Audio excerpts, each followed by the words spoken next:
total aja kan. Lalu tahun ketiga dan tahun keempat kalian total, lalu investasinya yang tahun ke-0 kan harus ada modal untuk investasi ya kan, di sini minus 2.000. Ingat-ingat ya kalau yang awal pasti minus kan, kalian harus keluar uang. Lalu tahun ke pertama udah dapat keuntungan kan, seperti itu kan. Jadi operasi di sini saya masukkan operasi, ini keuntungan tiap tahun, lalu terminal yang paling terakhir. Paling terakhir itu kalian bisa jual barang-barang misalnya gitu kan. Barang-barang kalian atau jual perusahaan kalian ini dihargai 400 seperti itu kan. Lalu arus kas tiap tahun kalian bisa jumlahkan aja kan, gampang ya kan. Semuanya dijumlahkan kok ini. Sum. Ini saya sum semua. Lalu rate-nya kita di soal kasih 17% kan. Lalu kalian bisa hitung NPV-nya. Ya, NPV gampang ya. Di sini saya pakai rumus NPV langsung di Excel. Ya gampang sekali kok di sini. Kalian tinggal cek aja. Lalu rate-nya juga dimasukkan ya di sini ya. Rate-nya juga dimasukkan. Udah gampang sekali ini ya. Cuma NPV mungkin rumusnya kalau NPV, kalau kita kan harusnya di rumus sudah termasuk yang inisial ya, atau tahun ke-0 kan. Tapi di sini kalau rumus NPV di Excel nggak termasuk tahun ke-0. Jadi kalian harus tambahkan yang tahun ke-0 ini, C10 di sini kan, yang tahun ke-0 ini, minus 2.000 kalian tambahkan sendiri. Jadi ini jangan dihilangkan ya. Kalau C10 saya hapus, jawabannya salah. Ya, jadi 2.000 juta lebih, 2.568 juta lebih ya. Nah, yang benar 568 karena ada modal awal 2.000 ya. Lalu yang nomor 2 IRR. Yang hitung IRR dari nomor 1 kan gampang sekali ya, kalian masukkan rumus IRR aja di sini kalau di Excel ya. Tapi kalian kalau ujian bikin sendiri ya, manual. Ya, kalau nggak boleh pakai Excel. Ya, lalu hitung PI gitu kan, PV masuk berapa, NPV-nya ya. Lalu habis gitu kalian bisa hitung PI-nya berapa ya. Ikutin aja, ikutin rumusnya, kalian cek jawaban kalian. Ya, terus ada average rate of return berapa, ini saya tulis semua kok caranya di sini. Jadi kalian nggak usah khawatir, ini semuanya lengkap. Ya, caranya lengkap, ini saya tulis semua. Kalian tinggal cek. Ya, periode payback-nya berapa gitu kan. Lalu diskon payback-nya berapa. Ya, discounted payback period-nya berapa. Ya, kalian cek semua. Ini semuanya ada semua di sini. Lalu yang modul kelima, masuk, keluar gitu kan.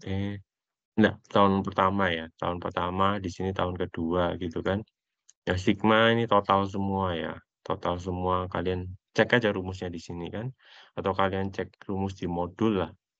Pakai cara kalian sendiri, udah banyak yang betul kok ya. Lalu hitung NPV-nya gitu kan, gampang di sini, nggak terlalu sulit. Ya. Lalu nomor 39, di sini ada 4 tahun gitu kan, lalu diketahui macam-macamnya ini. Ya, lalu kalian pakai rumus CAPM hitung RI. Ya, dari RF, RI masukkan rumus yang di modul itu kan, gampang sekali ini. Ya, lalu kalian hitung NPV-nya sama ya, saya pakai rumus NPV langsung di sini. Ya, jadi kalian bisa cek jawaban kalian kalau pakai rumus cepat di sini. Lalu nomor modul ke-6, 6.11. PV, ya, ini saya sengaja bikin, kan ini kalau nggak salah 24 bulan apa 24 tahun ya. 2 tahun ya kalau nggak salah, 2 tahun 24 bulan. 24 bulan. Ya, 24 bulan ya. Ya, jadi di sini saya bikin satu-satu per bulannya, biar lebih enak gitu kan. Soalnya kalau ngitung NPV kalian harus masukkan ininya per bulan kan, dari PV dulu di sini. Ini harus kalian jumlahkan perhitungan per bulannya berapa gitu kan. Makanya saya bikin satu-satu gini, kalau enggak susah ya kan, mau gimana bikinnya kalau enggak, enggak kalian rinci satu-satu. Ini kalian masukkan ya kalau R-nya, rate-nya, atau bunganya 0,01 gitu kan, atau 1%. Ini kalau bunganya 0,015, 1,5%, ya. Ini yang ditanya R-nya 1,5% gitu kan. Jadi kalian pakai yang bawah di sini. Jadi saya total semua gitu kan, lalu dikali dengan X. Ya, dikalikan dengan X yang di atas. Udah dapat ini PV, NPV tinggal dari PV kan, 100, modal awalnya 100 dikurangi ini, PV-nya, gitu kan, gampang, ya. Lalu yang modul 6 nomor 34, ya di sini ada PTA sama PTB, 2 perusahaan, semuanya udah diketahui ya, kalian cek di soal, ya. Kalian tulis satu-satu aja. Kalau misalnya untuk memudahkan kalian kalau ujian misalnya ya, kalian mending tulis satu-satu dulu, ya. Apa yang diketahui itu apa aja, ya kan. Jadi lebih gampang gitulah kalau misalnya kalian tulis satu-satu diketahui apa, tinggal masuk rumus kan sebenarnya juga di sini. Ya, lalu KE sama KO di sini, tinggal masukkan rumus semua, gampang. Ya, ada yang mau ditanyakan tugas kedua? Saya rasa banyak yang sudah bisa sih, kemarin nilainya bagus-bagus. Rata-rata berapa ya? Saya agak lupa rata-ratanya, tapi sekitar kalau nggak salah 70, 80 kok rata-ratanya, 80 kayaknya. Ya banyak yang nilainya bagus kok. Ya dipertahanin sampai ke ujian ya. Ujian juga harus, ya walaupun ujiannya masih 1 bulan lagi, biasanya setelah 1 bulan kan. Setelah 1 bulan untuk ujian. Tapi kalian, ya kalau bisa waktu liburan, nggak ngapa-ngapain ya belajar terus. Ini udah nggak ada tugas ya kalian. Udah nggak ada tugas kecuali yang tugas perbaikan. Ya, ingat yang tugas perbaikan kalian kumpulkan di kolom tugas ketiga ya. Untuk tugas PPT kalian nggak usah upload. Tugas presentasi PPT-nya kalian nggak usah upload lagi. Kalian kan sudah kirim ke saya semua PPT, jadi nggak usah di-upload nanti. Ya, jadi kolom yang tugas ketiga kemarin saya hapus semua, karena ada beberapa yang upload PPT kan. Itu saya hapus semua. Itu yang tugas ketiga untuk tugas perbaikan aja, kolomnya yang diisi layar. Ya, jadi kalian jangan upload PPT lagi di situ, enggak perlu. Nggak perlu kalian upload PPT. Oke, tugas ada yang mau ditanyakan?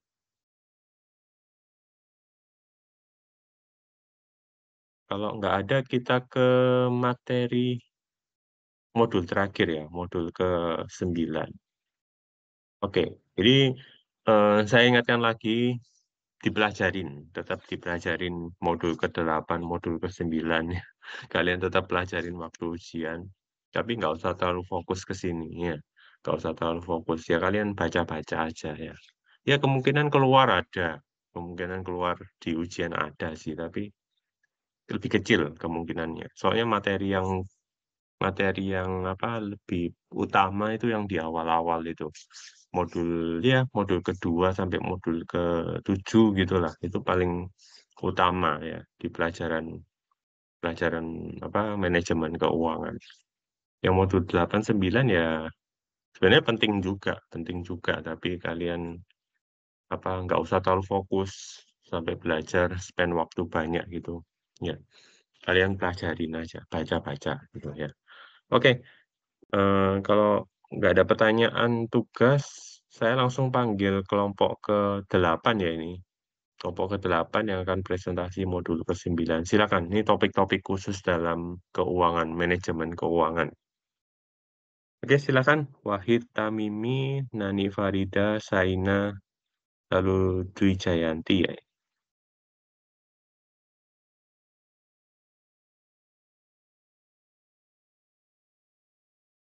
Halo? PPT Selamat sudah pagi, Pak. bisa terlihat ya?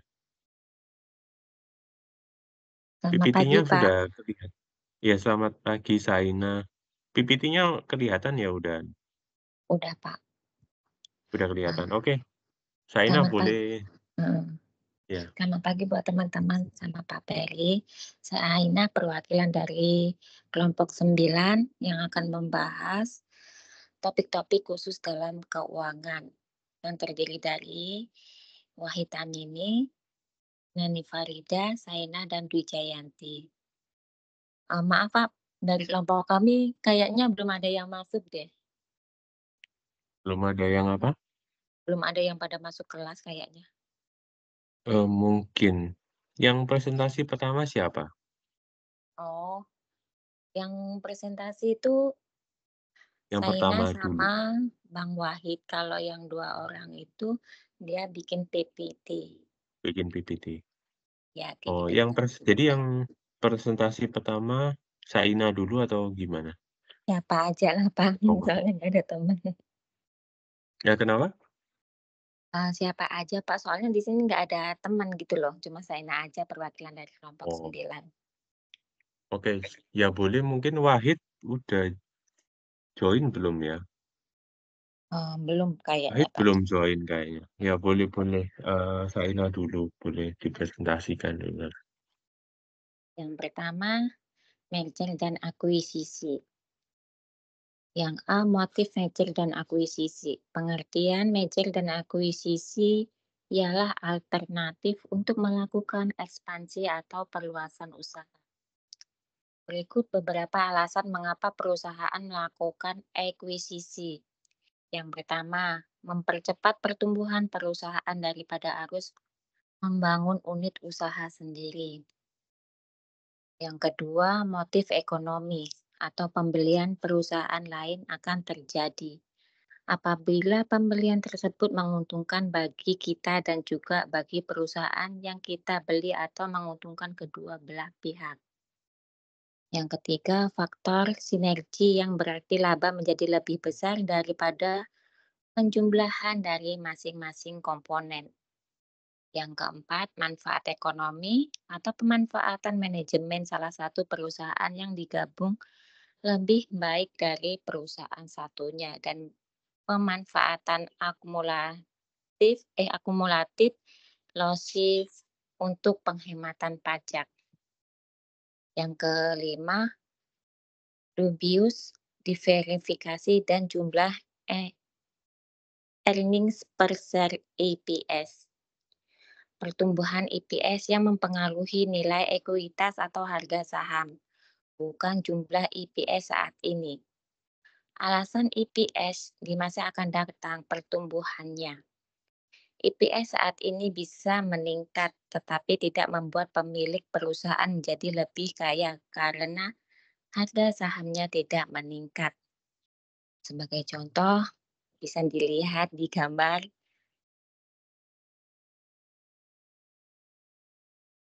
Ya, ini mungkin saya review sedikit ya. Merger akuisisi ini apa sih, Pak? Ya. Merger itu penggabungan ya, namanya merge. Merge itu bahasa Inggris gitu kan, merger itu bahasa Inggris ya. Itu penggabungan. Jadi ada dua perusahaan gabung jadi satu. Itu namanya merger. Ya, mereka sudah setuju, dua perusahaan ini setuju satu sama lain untuk dijadikan satu perusahaan. Ya, itu mungkin bisa terjadi ya. Nah, merger ini bentuknya bisa macam-macam. Kenapa sih dua perusahaan bisa gabung kan? Salah satunya bentuknya adalah akuisisi. Ya, akuisisi ini apa? Perusahaan yang besar. Perusahaan yang besar mengambil perusahaan yang kecil, gabung jadi satu. Ya, yang perusahaan yang kecil ini jadi salah satu kantor atau perusahaan atau ya pabrik juga bisa ya. Pabrik dari perusahaan yang besar. Ya, diambil alih gitu loh. Perusahaan yang kecil ini diambil alih oleh perusahaan yang besar. Itu namanya akuisisi. Jadi ada sedikit beda ya kalau merger itu, sebenarnya akuisisi juga termasuk merger ya, tapi merger itu lebih umum ya, gabung pokoknya ada dua dua perusahaan ya gabung jadi satu gitu ya. Entah dua perusahaan ini sama-sama besar atau salah satunya lebih kecil gitu kan diambil alih itu juga merger, ya. Tapi kalau akuisisi di sini udah jelas ya, akuisisi ambil alih. Jadi perusahaan yang besar ambil alih perusahaan yang kecil, ya. Nah, motifnya apa sih? Kenapa harus ngambil alih atau harus gabung jadi satu gitu kan? Itu banyak hal ya, banyak motifnya, alasannya kenapa gitu ya. Ya salah satunya ekspansi atau perluasan usaha gitu kan. Ya, misalnya ada perusahaan atau pabrik di Jakarta, perusahaan di Jakarta misalnya, itu perusahaan besar gitu kan. Nah mungkin, eee, dia merasa di Jakarta gitu-gitu aja ya, ya untungnya banyak iya, tapi kok nggak maju-maju, nggak meningkat gitu kan. Kenapa gitu kan? Ya mungkin mereka perusahaannya mau ekspansi ke luar pulau, misalnya ke Pulau Sumatera seperti itu.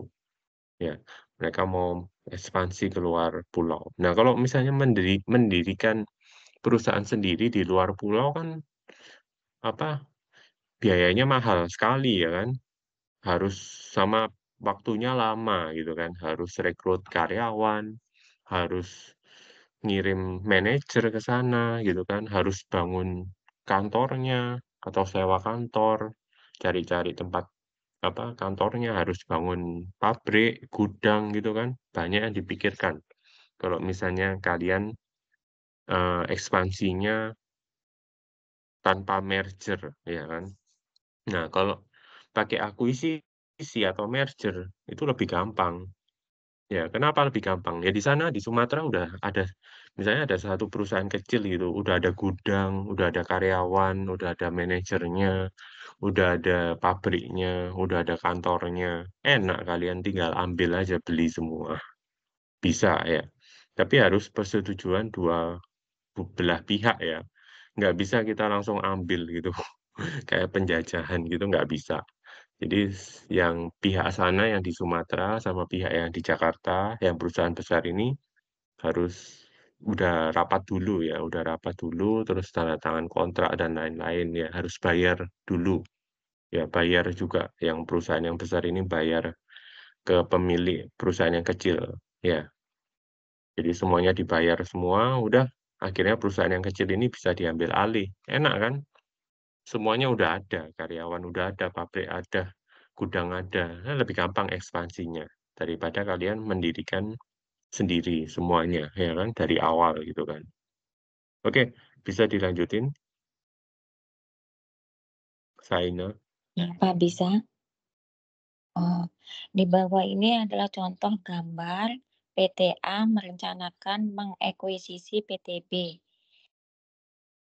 Ekuisisi dilakukan dengan cara pertukaran saham dan tidak ada sinergi dari ekuisisi dan merger.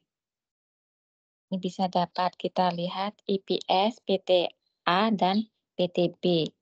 Dan nilai terakhir nilai pasar ekuitas sebesar 200 miliar, PTA dan PTB sebesar 80 miliar rupiah.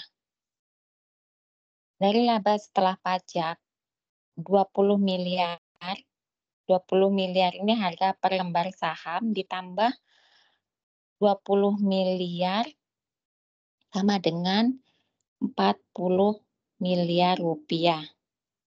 Yang kedua, nilai pasar equity sama dengan 200 miliar rupiah ditambah 80 miliar sama dengan 280 miliar.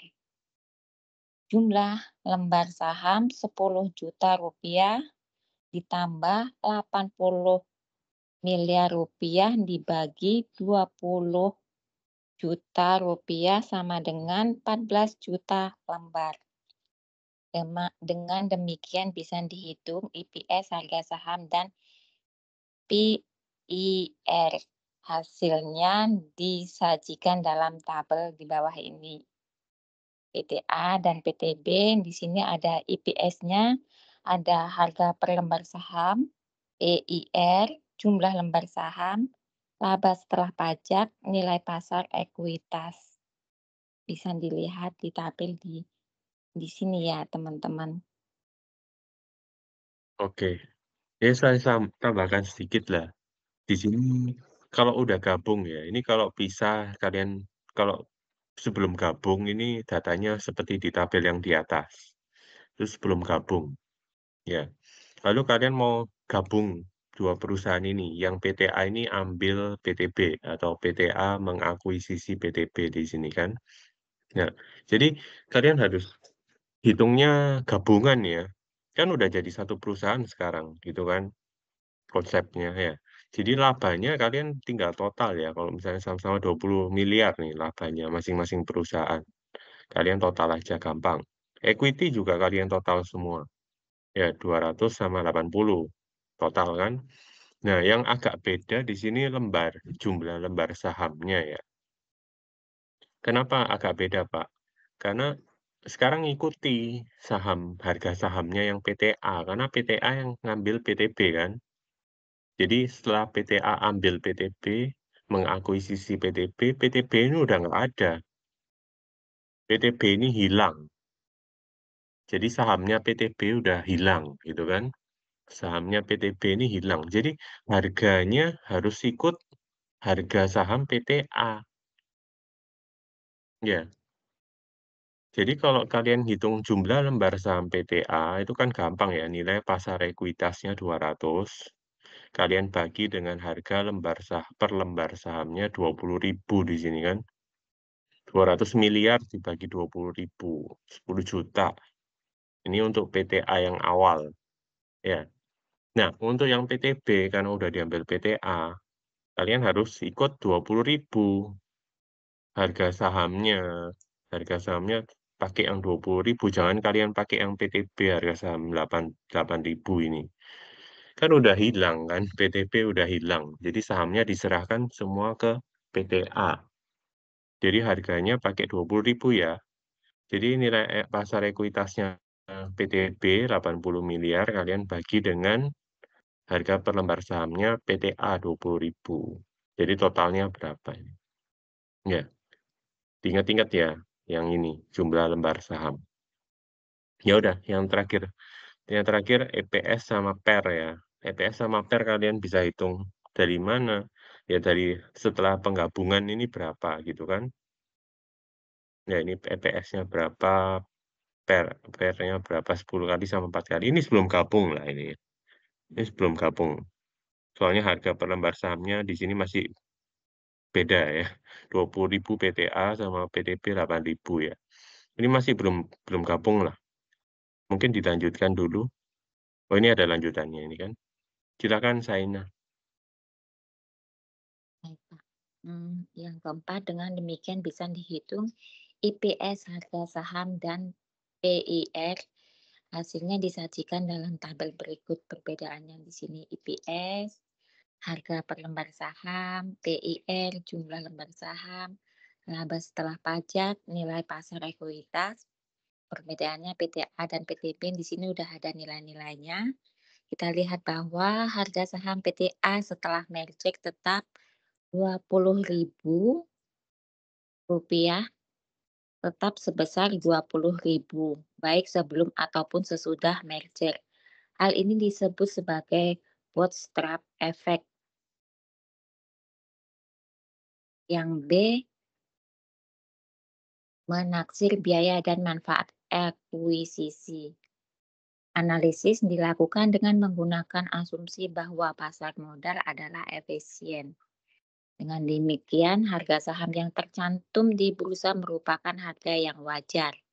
Contoh, jumlah lembar saham PTS sebesar 100 juta lembar dengan harga sebesar 800 per lembar rupiah.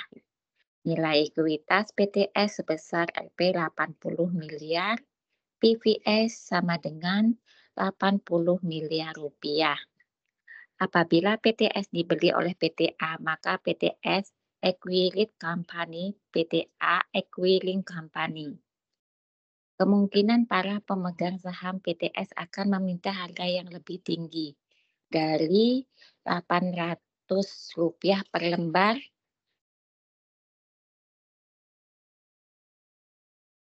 Mengapa? Karena kalau PTA hanya menawarkan harga Rp800.000, maka pemegang PTS juga dapat menjual saham yang mereka miliki ke bursa lain dan mendapat harga yang sama. Misal, PTA menawarkan harga Rp900 per lembar. Dengan demikian, biaya akuisisi sama dengan 100 juta dengan demikian biaya akuisisi Rp900 dikurang Rp800 dikali 100 juta rupiah sama dengan 10 miliar. Manfaat yang didapat adalah PTA akan memperoleh sebesar 10 miliar dengan catatan manfaat akan terjadi apabila akan timbul sinergi. Bisa dibantu dijelaskan, Pak? Ya, dilanjutkan dulu. Misalnya PTA adalah perusahaan industri makanan dan minuman, sedangkan PTS adalah perusahaan distribusi. Diharapkan dari akuisisi tersebut, PTA akan menghemat biaya distribusi sebesar Rp1.000 juta pada tahun depan dan penghematan tersebut diharapkan akan meningkat sebesar 6% per tahun selamanya, sesuai dengan tingkat inflasi. Apabila tingkat keuntungan yang dipandang layak, yaitu cost of equity adalah 13%, maka manfaat akuisisi tersebut adalah 1.000 juta dibagi 0,13 dikurang 0,6 sama dengan 14,3 miliar rupiah. Manfaat yang positif menunjukkan adanya manfaat ekonomi bagi peristiwa akuisisi tersebut.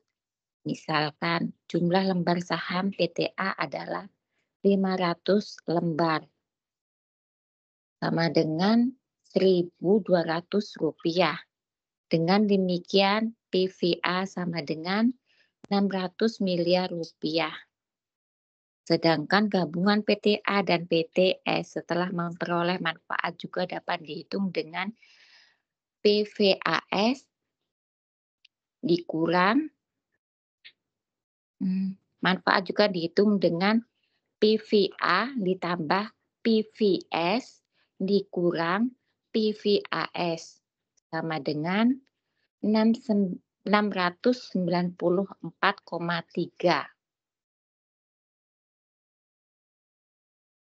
ditambah 600 tambah 80 sama dengan 14,30 miliar. Manfaat bersih atau NPV adalah 14,3 dikurang 10,0 sama dengan 4,30 miliar rupiah. Ya, intinya merger atau akuisisi di sini itu sebenarnya termasuk salah satu proyek, ya. Jadi sama ya kalian yang belajar di semester ini tentang capital budgeting ya, pendanaan gitu kan, kegiatan pendanaan gitu kan. Nah itu sebenarnya sama ya, kalian ekspansi, kalian melakukan apapun di perusahaan itu jadi termasuk sebuah proyek. Ya, jadi merger sama akuisisi ini juga termasuk salah satu proyek ya, salah satu proyeknya siapa, Pak? Ya proyeknya perusahaan yang mengambil alih ya, acquired company di sini ya, PTS gitu kan. Oh, enggak PTA sorry, PTA, acquiring company ya, yang PTA ya. Jadi, merger akuisisi di sini adalah proyek dari PTA sendiri. Nah, kalau itu jadi salah satu proyek ya, salah satu proyek dari perusahaan, apa yang harus kita lakukan, kan seperti itu kan? Harus ngitung apa, Pak? Ya, hitung NPV, proyeknya untung atau enggak gitu kan. Jadi balik lagi ke bab yang kemarin-kemarin, bab berapa saya lupa, bab 4 atau bab 5 ya, sekitar itulah, bab 3, 4, 5 hitung NPV gitu ya. Balik lagi sebenarnya, ya karena dianggap dianggap menjadi suatu proyek. Merger atau akuisisi ini dianggap menjadi suatu proyek, makanya kita harus hitung NPV. Jadi kalau PTA mengambil atau mengakuisisi PTS, gitu kan, itu untung atau enggak? Kalian bisa hitung pakai NPV lagi, ya kan, tugas kalian kemarin ya, tugas kedua kan hitung NPV itu kan. Ya, kalian cek lagi cara ngitungnya gimana. Ini detail tadi udah dibacakan Saina ya, kalian ikuti ya. Kalian ikutin aja detail-detailnya, cara perhitungannya, bagaimana manfaatnya berapa gitu kan. Lalu dapat manfaat dari penggabungan tadi berapa. Ternyata dapatnya kalau digabung 14 miliar gitu kan. Jadi kalian bisa hitung NPV kalau manfaat bersihnya berapa. Modalnya ternyata modal untuk mergernya tadi berapa? 10 ya. 10 miliar ya kalau nggak salah. Modal untuk merger, menggabungkan itu 10 miliar. Jadi ini yang inisialnya, inisial atau tahun ke-0 gitu kan. Kalian kurangin 10. Jadi ternyata NPV-nya atau keuntungannya, net present value-nya untuk proyek ini, proyek merger, proyek akuisisi di sini 4,3. Jadi boleh diambil nggak, Saina? Iya, Pak. Ya, jadi boleh diambil nggak proyeknya? Kalau NPV-nya nilainya segini.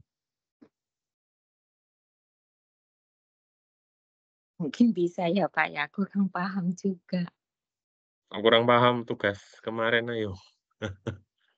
Bagaimana ini mau ujian nanti? Apa, kalau kalau kalau nggak diambil NPV-nya gimana?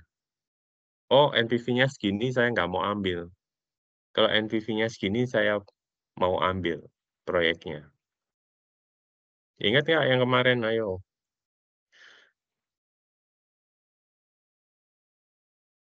Ada yang bisa jawab? Nanti boleh dibacain lagi, Pak, lupa. Lupa. Ada yang bisa jawab? Wina mungkin? Wina fokus dengerin kuliah. Sudah update status dia. Atau yang lain bisa jawab nggak? Proyeknya diambil nggak ini?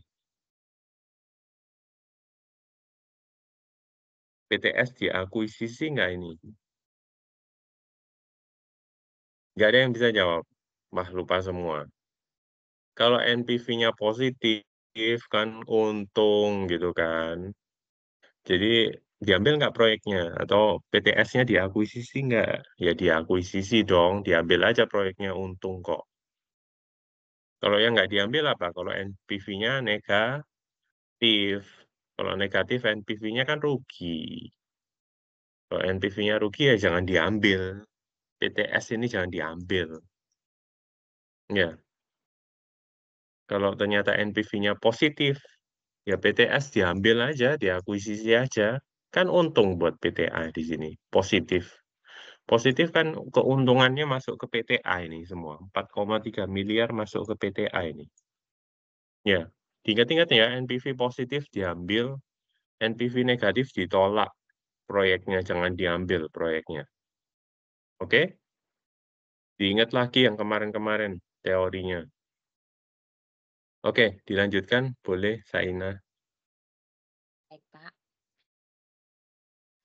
Di sini ada operating sinergi, yaitu sinergi yang dinikmati oleh perusahaan karena kombinasi dari beberapa operasi, sehingga dapat menekan biaya dan menaikkan penghasilan. Operating sinergi muncul dari perusahaan yang melakukan ekspansi pada bisnis yang sama, sehingga dapat menekankan biaya rata-rata. Karena biaya tetap persatuan menurun atau memperoleh economic of scale. Melakukan diferensifikasi ke sektor yang masih berkaitan atau related diversification.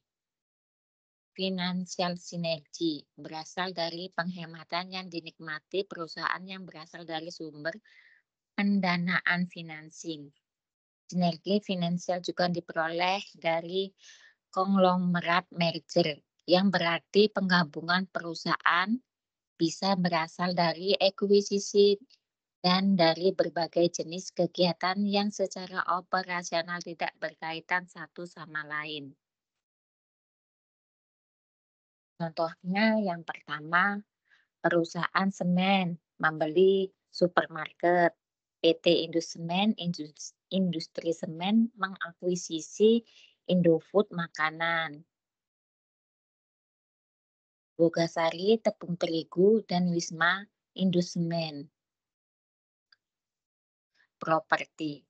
Perusahaan rokok membeli perusahaan garmen. Berikut ada 2 sumber finansial energi. Mempunyai berbagai divisi, arus kas operasi perusahaan diharapkan akan lebih stabil. Cost of debit yang lebih rendah tentu akan menguntungkan perusahaan. Yang keempat ini risiko dinilai berkurang, maka kemungkinan perusahaan dapat menggunakan rasio hutang yang lebih tinggi. Sejauh pembayaran bunga masih bersifat tax deductible, penggunaan hutang yang makin banyak akan menghasilkan penghematan pajak yang makin besar pula.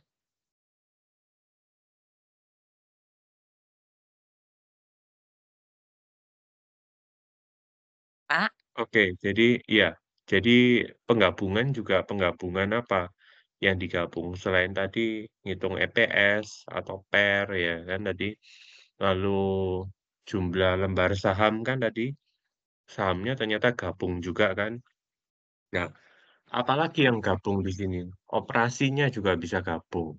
Ya kalau misalnya kalian, apa ini, Indosemen ya, industri semen mengakuisisi Indofood makanan, Bogasari, dan Wisma Indosemen Properti di sini. Ya, jadi semua kegiatan operasinya juga gabung.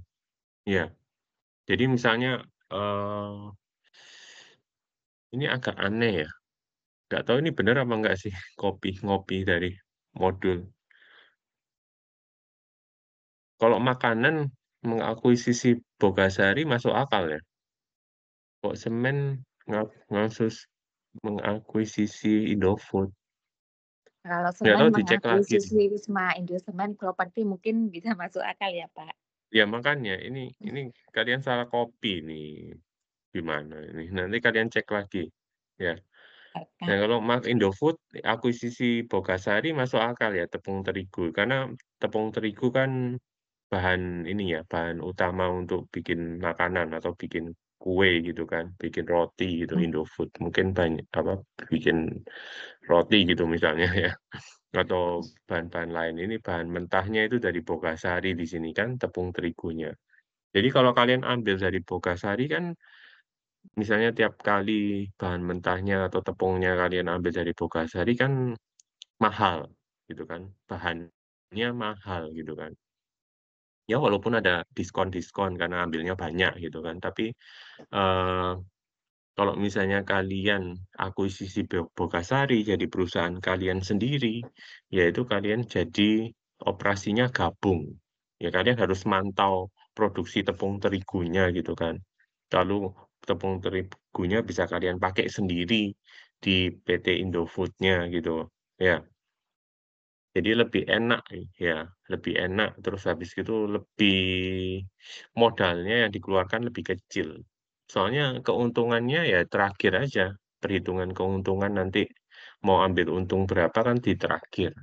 Tapi kalau Bogasari terpisah sama Indofood, nah Bogasari ambil untung, lalu diambillah, diambil ke Indofood kan, apa, tepung-tepung ini bahan mentahnya diambil ke PT Indofood. Nah, itu udah mengandung keuntungan atau cuannya dari Bogasari gitu kan. Lalu kalian harus jual lagi, PT Indofood ini jual lagi dalam bentuk makanan jadi. Nah, itu PT Indofood ambil untung lagi. Jadi kayak 2 kali untung, jadi harga makanannya lebih mahal. Nah, kalau harga makanan mahal kan yang beli sedikit. Nah, kalau misalnya Indofood ini mengakuisisi Bogasari, ya semuanya kegiatan operasinya jadi satu, ya kan? Semua kegiatan operasinya jadi satu, ya ambil untungnya ya di akhir aja. Jadi mungkin lebih murah, cost-nya atau biayanya lebih murah, lebih enak, ya. Jadi selain saham tadi gabung jadi satu, lembar sahamnya kalian harus hitung lagi kan, lalu EPS per tadi juga gabung jadi satu, ternyata kegiatan operasi juga gabung jadi satu, seperti itu. Boleh dilanjutin? Iya, Pak. Di bawah ini ada contoh tabel 9.1 taksiran arus kas PT setelah akuisisi dalam miliar rupiah. Di sini ada laba penjualan bersih, harga pokok penjualan, biaya administrasi penjualan, biaya bunga, laba sebelum pajak, pajak 30%, laba setelah pajak, laba ditahan. Dan di sini di bawah jumlah atau dividen yang dibagikan. Di sini ada dari tahun 2008 sampai dengan 2011 dengan dividen penjumlahannya ini dari tahun 2008 sampai 2011, 2008 9,9, 2009 7,8, dan 2010 13,8, dan 2011 17,1. Keterangannya, cost of equity atau tingkat keuntungan yang layak bagi PTT RT sama dengan 7% ditambah 5% ditambah 1,3 sama dengan 13,5%. PV tahun 2011 sama dengan 17,1 ditambah 0,6 dibagi 0,13 dikurang 0,06. Jumlah 241,68 miliar rupiah. Dengan demikian perhitungan PV dividen pada tahun 2008 atau akhir 2007 adalah sebagai berikut. Tahun 2003, 2004 sampai 2006 dividen per tahun 9,9 sampai dengan 17,10 tahun 2006. Arus terminalnya 241,8. Arus kas untuk pemilik dari tahun 2003 sampai 2006 yaitu 9,9 sampai dengan 258,78 rupiah.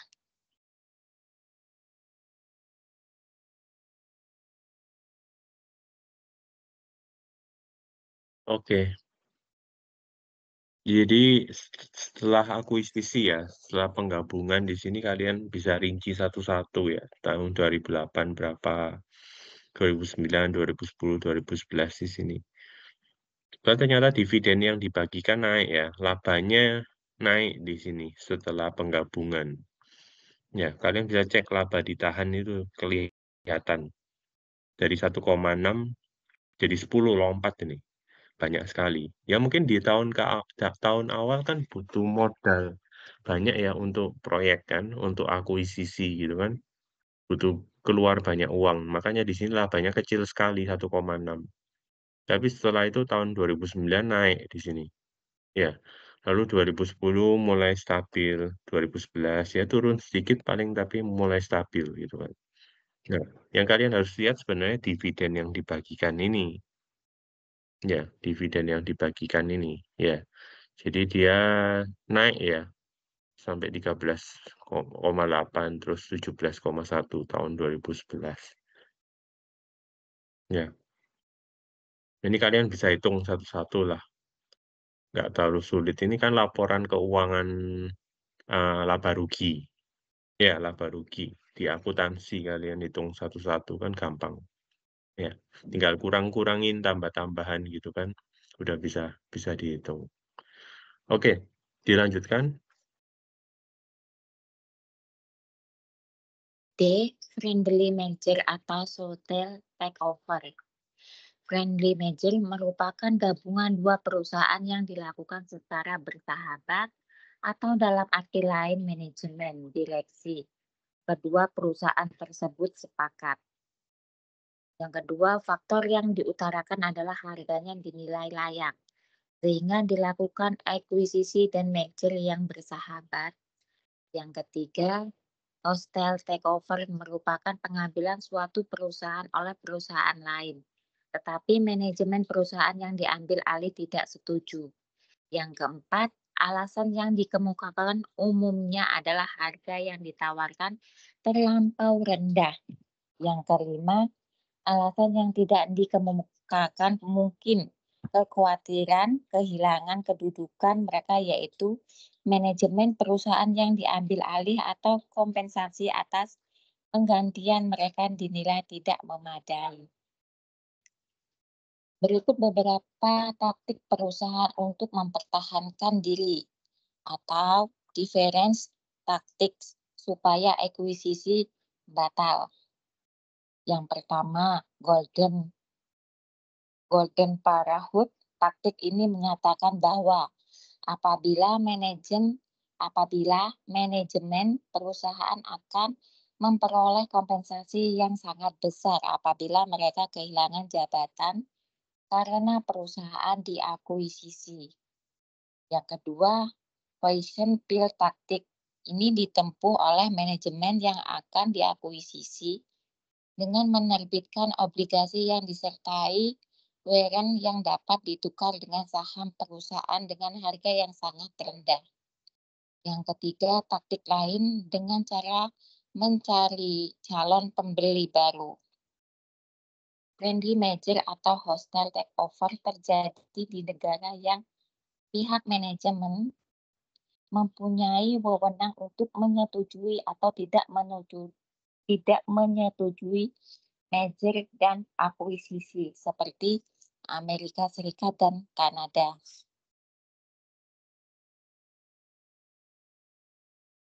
Ya, jadi ada dua jenis merger atau akuisisi ya. Yang friendly itu kan bersahabat.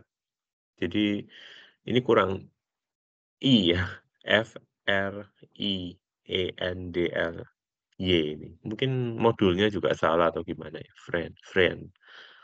Ya, friendly. Nah, ini jadi yang kok friendly kan bersahabat. Jadi dua-duanya setuju untuk diambil atau mengambil, ya. Atau untuk jadi satu perusahaannya. Ini lebih gampang terjadi ya kan. Tapi ada beberapa juga hostile takeover ya. Hostile itu eh, maksa, ya ambil secara paksa. Ya, bisa terjadi. Tapi tetap ya harus prosedurnya juga jalan ya. Nggak bisa kita ambil paksa terus kayak kayak jajah gitu, kayak penjajah gitu kan. Nggak bisa, tetap harus ada ininya, harus ada istilahnya, harus ada Peraturan begitu prosedurnya. undang-undangnya kayak gitu ya Pak ya. Kayak kena Iya tilang motor kayak gitu kan? Seperti iya, itu harus kan ada Pak? prosedurnya ya, nggak bisa langsung jajah gitu, langsung diambil tiba-tiba, nggak bisa ya. Tapi biasanya pakai gimana cara hostile ini? Ada nggak tadi ya? Hmm,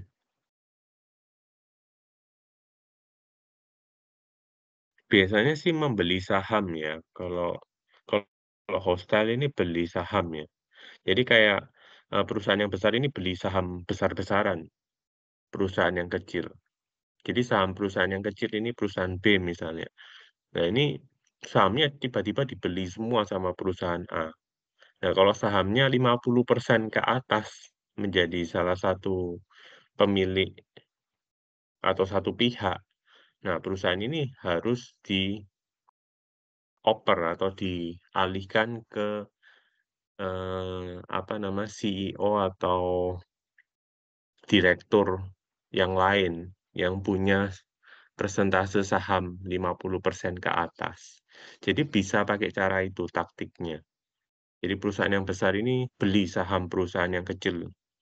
Ya, yang perusahaan kecil ini 50% ke atas sahamnya dibeli semua, itu bisa. Ya. Jadi mau nggak mau perusahaan kecil harus menyerahkan perusahaannya ke perusahaan besar itu. Ya. Itu banyak ya, caranya ada banyak di sini, apalagi nih taktiknya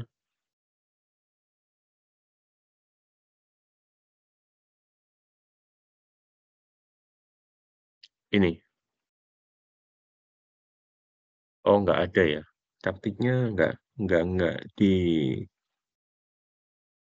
oh, Warren Ini di ada. sini juga bisa Ini poison pill ini ya, taktik ditempuh oleh manajemen yang akan diakuisisi dengan menerbitkan obligasi yang disertai waran yang dapat ditukar dengan saham perusahaan. Sama aja ya.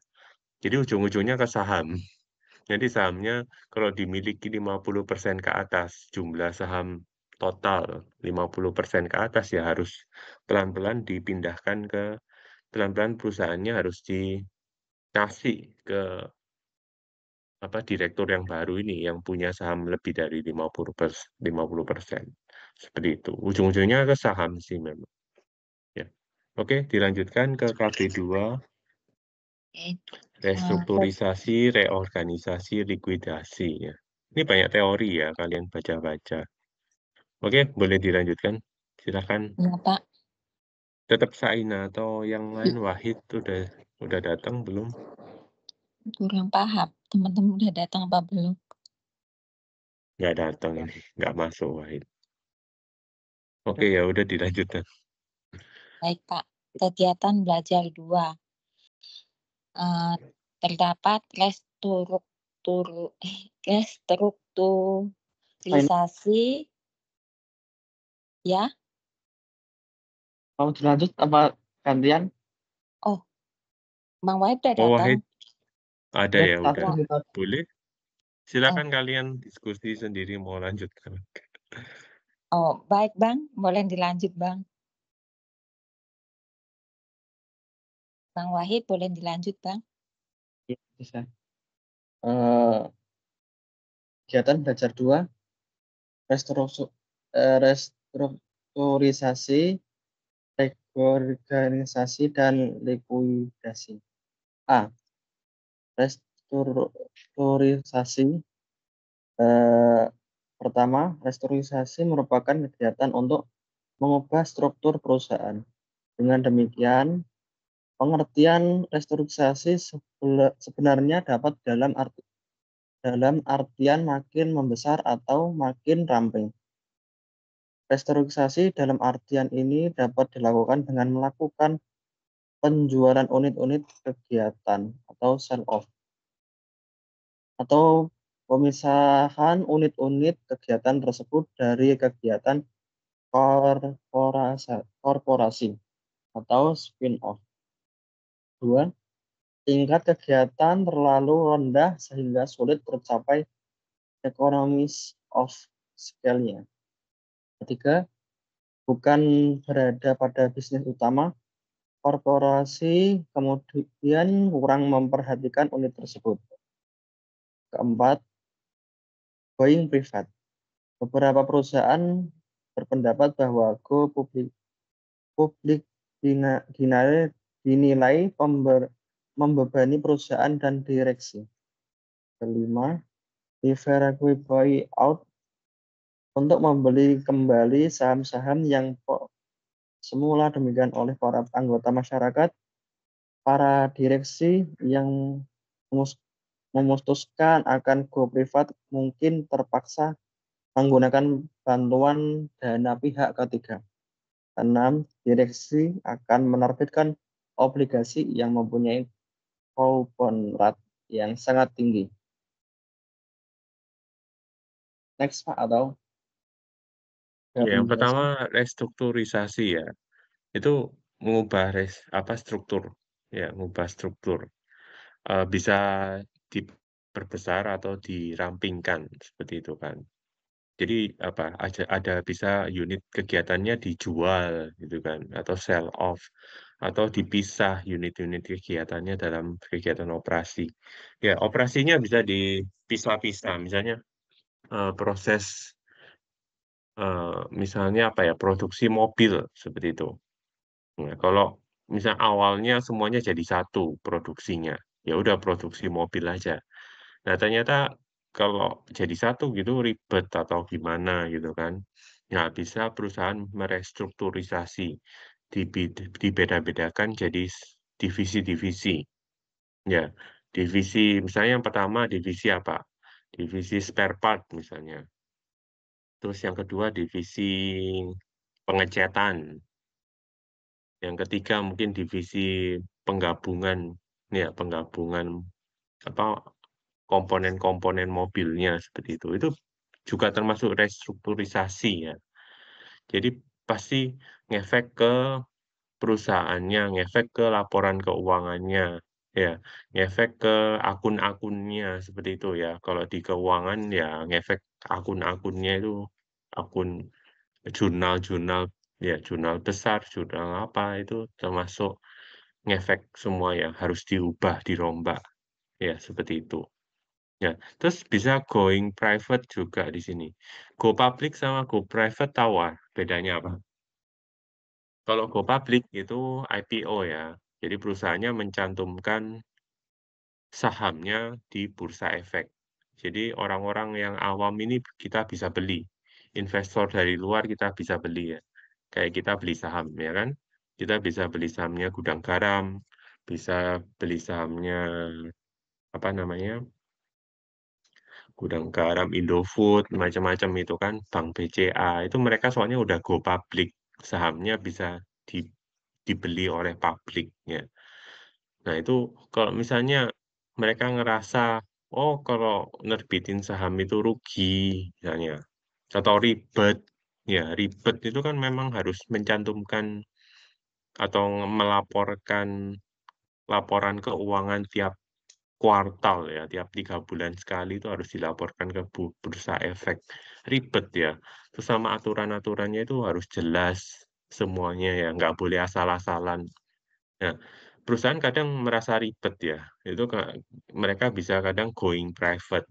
Jadi balik lagi, nggak usah ini ya, sahamnya ditarik semua, saham yang di luar itu ditarik semua, jadi saham milik pribadi. Jadi nggak ada lagi namanya di Bursa Efek.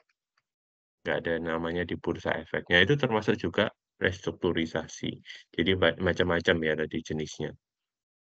Lalu yang kedua silakan, Wahid, dilanjutkan.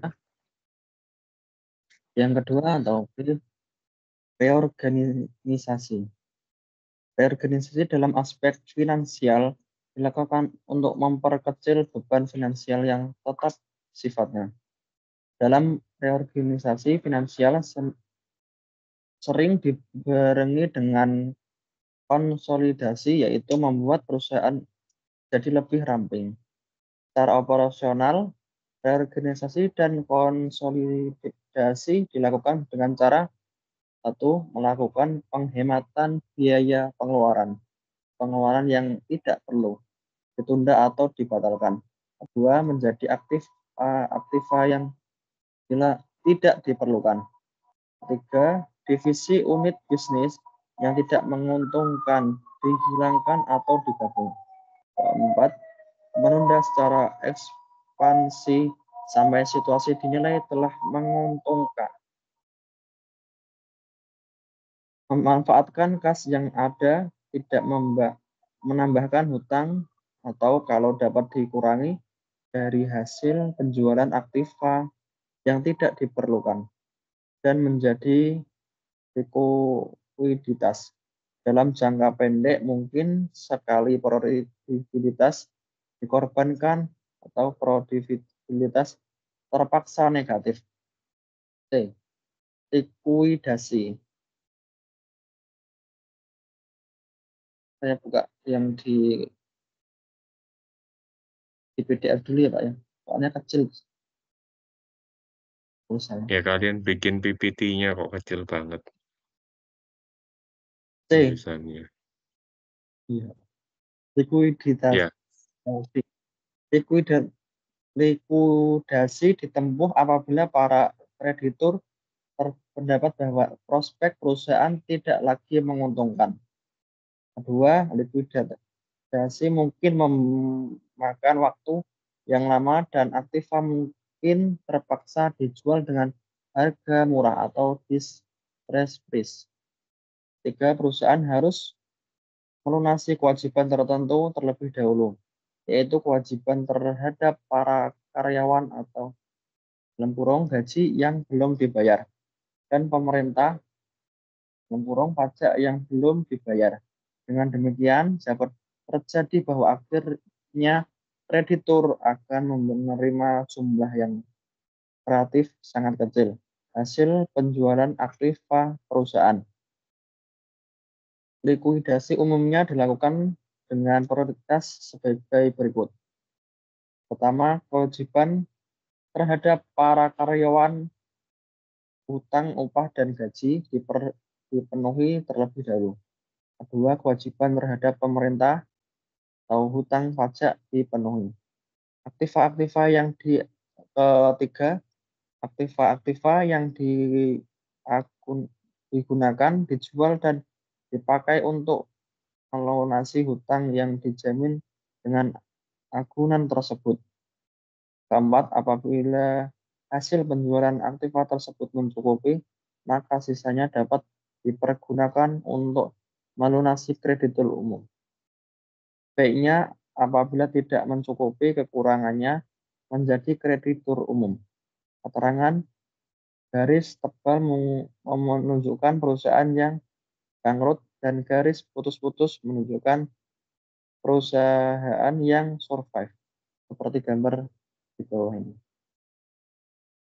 Lanjut atau ada penjelasan, Pak?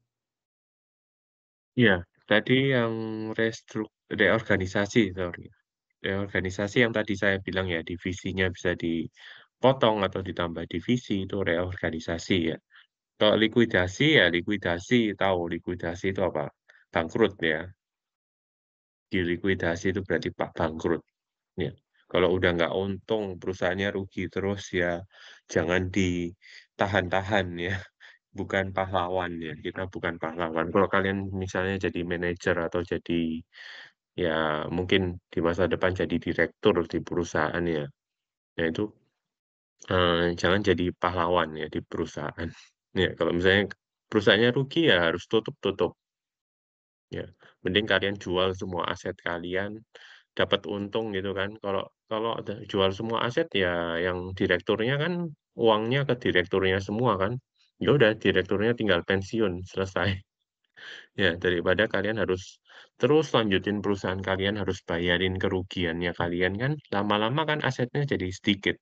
Kalau lama-lama kalian harus jual asetnya satu-satu gitu kan untuk menutupi kerugian perusahaan. Ya. Daripada seperti itu ya kalian harus kalau mau tutup, tutup aja. Ya, tutup sama buka perusahaan itu hal yang wajar ya. Jadi nggak usah terlalu heboh, terlalu takut buat nutup perusahaan. Ya itu likuidasi. Likuidasi itu menutup perusahaan atau bangkrut. Ya. Oke, dilanjutkan. Oke. Atman 1968 menggabungkan berbagai rasio keuangan tersebut ke dalam suatu model untuk memprediksi apakah suatu perusahaan akan bangkrut atau tidak. Model yang dipergunakan adalah dengan menggunakan teknik diskriminan, karena model tersebut menggunakan beberapa rasio keuangan sekaligus. Maka model tersebut disebut sebagai multivariate model. Persamaan yang digunakan Altman adalah sebagai berikut. R per E menunjukkan laba yang ditahan, retained earning, sedangkan working capital adalah modal kerja. Perhatikan bahwa semua konvien bertanda positif yang berarti semakin besar rasio-rasio tersebut, semakin besar nilai Z-nya. Persamaan tersebut mampu memprediksi kebangkrutan dengan cukup baik karena apabila nilai Z mencapai kurang dari 2,7, maka 97% perusahaan akan mengalami kebangkrutan. Sedangkan apabila nilai Z lebih dari angka tersebut, maka 97% perusahaan tidak mengalami kebangkrutan. Ada penjelasan atau lanjut, Pak? Cara ngecek aja ya, ini cara ngecek harus ditutup atau tidak gitu kan. Itu bisa kalian hitung dari rumus Z ya. Z-nya berapa gitu kan. Nah kalau misalnya Z-nya nilainya kurang dari 2,7, maka 97% perusahaan akan bangkrut ya. Ya kalau kurang dari 2,7 ya udah tutup aja gitu kan. Sedangkan kalau Z-nya lebih dari 2,7, itu 95% perusahaan tidak mengalami kebangkrutan, ya jangan ditutup ya. Jadi jangan cuma lihat profitnya plus atau minus ya. Kalau minus langsung tutup jangan. Kalian mending cek dulu nilai Z-nya di sini. Karena mungkin walaupun profitnya minus, tapi mungkin di masa depan bisa positif lagi kan kalau profit atau laba ya. Nah, di sini harus kalian pertimbangkan banyak faktor di sini. Dari EBIT, ya EBIT juga termasuk profit ya kan, sales penjualannya. Siapa tahu walaupun profit bersihnya negatif, tapi penjualannya positif terus. Ya nggak tahu gitu kan. Ya mungkin kita harus ubah operasinya. Jangan cost atau biayanya terlalu mahal gitu kan. Bisa aja seperti itu. Ya, terus market value ini juga nilai pasarnya berapa, equity-nya. Lalu R dibagi E, laba yang ditahan, ya, atau retained earnings, laba yang ditahannya berapa, working capital, ya, modal kerjanya masih oke nggak? Nah, itu kalian harus semuanya dipertimbangkan jadi satu di sini. Oke, boleh ke KB3, dilanjutkan. Ya. Kegiatan belajar 3. Keuangan internasional. A. Kurs antar valuta asing. Terjadi proses arbitrase dalam penentuan kurs. Untuk money changer, kurs yang dicantumkan tersebut adalah kurs yang uang kertas, untuk uang kertas atau banknotes, yaitu transaksi yang sering terjadi dalam jumlah relatif kecil. Sedangkan kurs transaksi BI, bagaimana namanya menunjukkan kurs tersebut adalah untuk transaksi BI lewat bank. Misalnya pada tanggal 1 Desember 2016, kurs transaksi beberapa valuta asing di Bank Indonesia, kurs mata uang di suatu pedagang valuta asing tampak sebagai berikut, tabel berikut. Tabel 9.3, kurs beberapa valuta asing pada 1 Desember 2016. Seperti gambar di bawah ini. Keterangan BI transaksi adalah kurs untuk transaksi, di samping kurs untuk transaksi Bank Indonesia juga mempunyai kurs untuk uang kertas asing. BA adalah PT Barumun Abadi, nama perusahaan money changer. Dengan melihat pada kurs tersebut bisa dihitung kurs konversi antar currency. Sebagai misal, terjadi kurs sebagai berikut. 1 USD sama dengan 13.514 rupiah. Atau USD juga diberi simbol US dollar. GBP. 1 GBP sama dengan 16.911 rupiah. GBP yaitu mata uang pound sterling. yang juga diberi simbol E. Sedangkan misalnya di New York, 1 pound sterling sama dengan 1,270 USD. Apabila keadaan ini terjadi, kita dapat memperoleh laba arbitrase karena perbedaan kurs valuta di Jakarta dan di New York.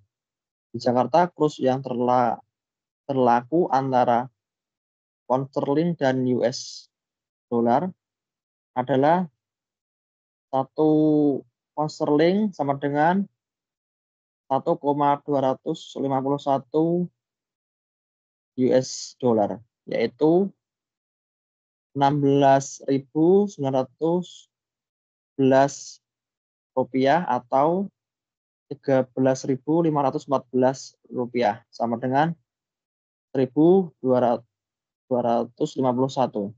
Dengan demikian dapat disimpulkan bahwa pound sterling lebih murah di Jakarta daripada di New York. Karena itu kita dapat melakukan kegiatan sebagai berikut untuk memperoleh laba arbitrase. 1. Beli 1 juta pound sterling di Jakarta seharga 16.911 juta atau dibulatkan.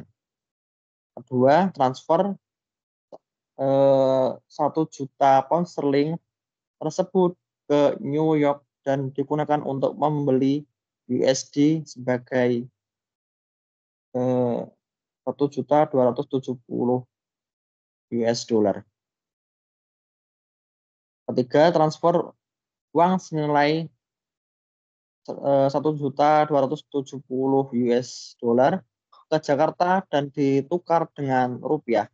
Kita akan memperoleh 17,163 juta dibulatkan.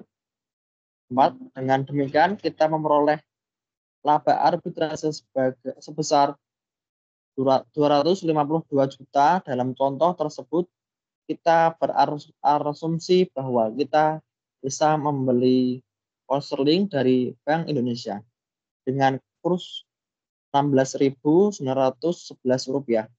Padahal kalau kita beli, kita harus membayar dengan kurs 17.095 rupiah. Artinya kalau kita membeli 1 juta pound sterling, kita harus membayar 17,95 juta. Dengan demikian, kalaupun tidak ada perbedaan kurs jual dan beli pound sterling di New York, maka keuntungan kita sudah jauh berkurang. Kalau ada perbedaan kurs jual dan kurs beli untuk pound sterling di New York, maka kemungkinan sekali laba arbitrase kita akan hilang, bahkan negatif dalam pasar falas yang efisien. Pemodal tidak akan dapat memperoleh laba arbitrase. Ya Pak, ada penjelasan atau lanjut? Ya, untuk tabel yang awal kalian harusnya udah nggak asing ya. Udah sering transfer uang kan ke Indo ya, dari Taiwan ke Indo gitu kan. Nah, itu harusnya kalian udah nggak asing. Di sini ada kurs beli sama kurs jual ya. Nah, di sini kurs beli apa maksudnya, Pak? Ya, yang banknya gitu kan. Banknya itu yang mau beli. Banknya mau beli US dollar. Jadi kalau kalian mau kasih US dollar, itu kalian cek kurs belinya. Ya, ini Bank Indonesia, di sini bank asing atau money changers ya. Yang buka secara swasta gitu kan, money changer. Ya. Jadi kalau banknya butuh US dollar atau kalian mau jual US dollar kalian, itu kalian lihat kurs beli. Ya. Tapi kalau kalian mau tukar ke US dollar, kalian mau dapat US dollar, kalian cek kurs jualnya. Banknya itu jual US dollar seharga segini. Ya, jangan kebalik-balik ya. yang mana. Ya, harus tahu yang mana. Ya, kalau kalian kan bisa aja kalian kasih US dollar atau kalian butuh US dollar kan, bisa dua-duanya kan di bank, ya kan. Nah, itu kalian harus cek yang mana, ya. Dan di sini ada contoh arbitrase ya, arbitrase itu kalau ya saya nggak terlalu jelaskan terlalu detail, kalian baca-baca sendiri di sini. Kalian bisa dapat untung ya kalau misalnya kalian misalnya di rupiah, mana ini, di rupiah terus ke pound sterling ditukar lagi ke US dollar gitu kan. Ujung-ujungnya kalian bisa untung ini, untung 252 juta ya kalau modal kalian besar sekali sih. Modalnya berapa berapa rupiah yang di atas, atau 1 juta pound sterling di sini, atau 16 juta ya. Kalian bisa untung enggak, ini 16 miliar ya, sorry ya. 16.900 juta atau 16 miliar, uang kalian 16 miliar, bisa untung 252 juta. Ya, tapi ini kalau nggak ada transaksi ya, nggak ada ongkos transaksi, tapi di bank juga ada ongkos transaksi kan, itu juga lumayan besar. Ya, jadi bisa dapat untung dari arbitrage nggak? Arbitrase. Bisa, tapi mungkin nggak sebesar ini juga ya.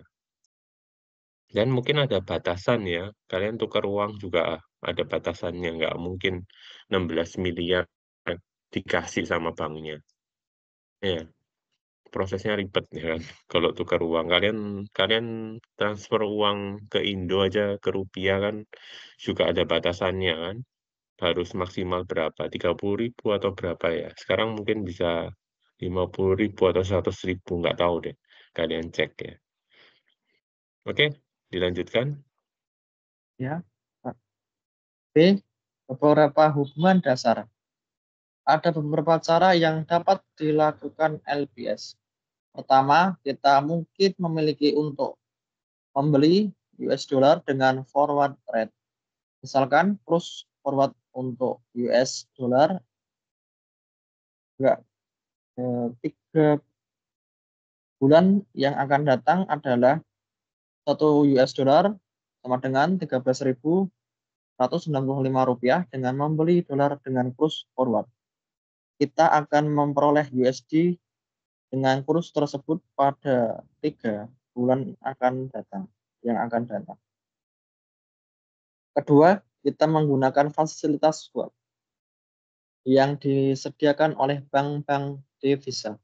Semisal harga swap adalah 6% dalam 1 tahun, karena hanya untuk 3 bulan, kita mungkin cukup membayar 1,5%, yaitu 1/4 dari 6%. Dengan demikian, kita akan membayar 1,5% kali 100.000 dolar, sama dengan 1,500 dolar atau senilai 19,5 juta, yaitu 1.500 USD kali 13.000 rupiah. Contoh tersebut menghasilkan angka yang sama antara alternatif forward swap karena dipergunakan depresiasi IDR terhadap USD yang sama, yaitu 6% dalam 1 tahun dalam kurung atau 1,5% dalam 3 bulan. Apabila terjadi perbedaan antara penguatan kurs forward dan harga swap, maka hasil antara pilihan kurs forward dan fasilitas swap bisa berbeda. Ketiga, kita menyimpan sejumlah US dollar yang pada 3 bulan lagi jumlahnya akan menjadi 100.000 dolar.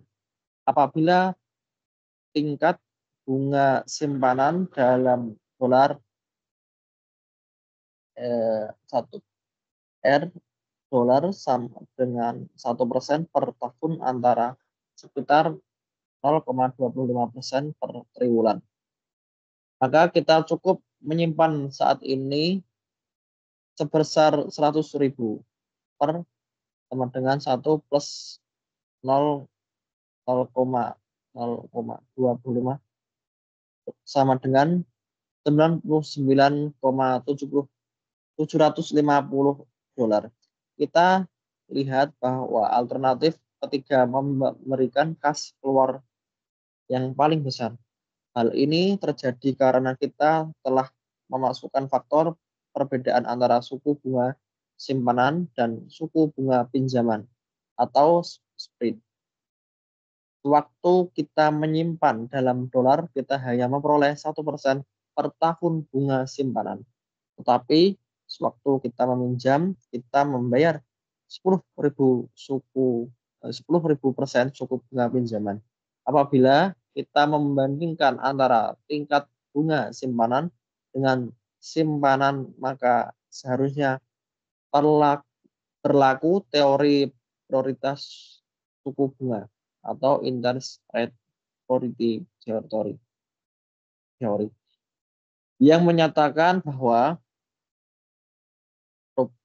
IDR atau rupiah sama dengan R dolar plus depresiasi rupiah yang diharapkan.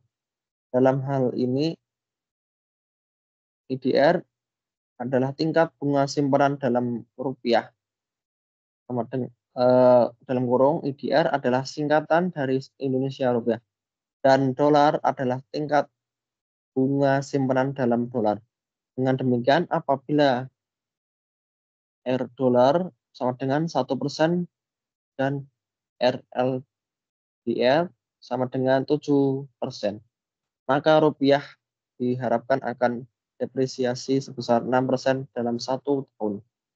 Perhitungan dengan rumus 9,1 tersebut hanya untuk menyederhanakan tepatnya depresiasi rupiah. Seharusnya hitungan dengan rumus sebagai berikut.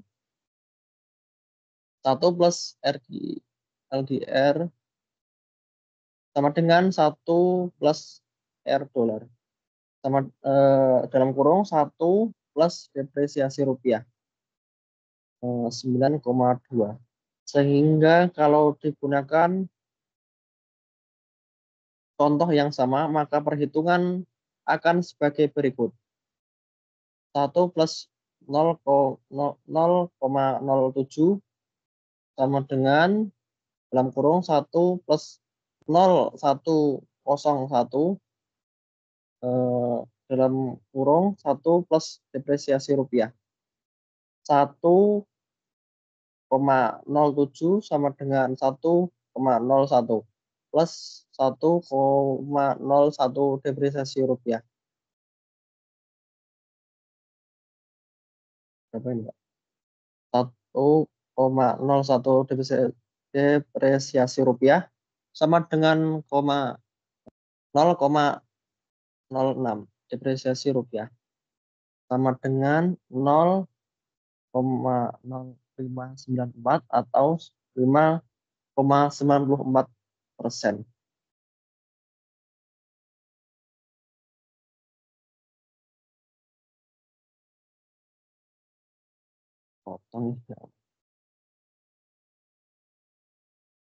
Menurut ini contoh beberapa bank di Indonesia yang di samping menawarkan deposito dalam rupiah juga dalam US dollar.